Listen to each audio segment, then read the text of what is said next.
Já se jmenuji Tereza Rejs, pocházím z Kladna, je mi 31 let a říkám si Electric Lady.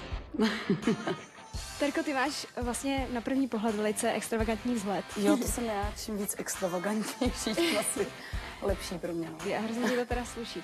Jsi vlastně už taková hvězdná už teď. Děkuju moc. Asi jsem člověk, který jede do maxima a kolikrát, i když narazí a je třeba na dně, tak pořád bojuje dál, tak asi taková jsem.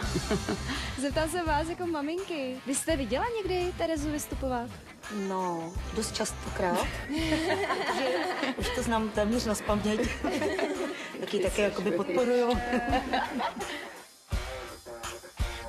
Lidi říkají, že se stylizuju do kravice, protože Lenny Kravitz je moje srdeční jako záležitost. A co třeba takový setkání s ním, jakože To tváří by v byl tvář? můj životní sen, jako fakt. Jo? A není životní sen třeba vyhrát Voice? No to je jasný, samozřejmě, to je první životní sen. A pak se setkat s jasně. Lenym. Přesně tak, přesně v tomhle pořadí.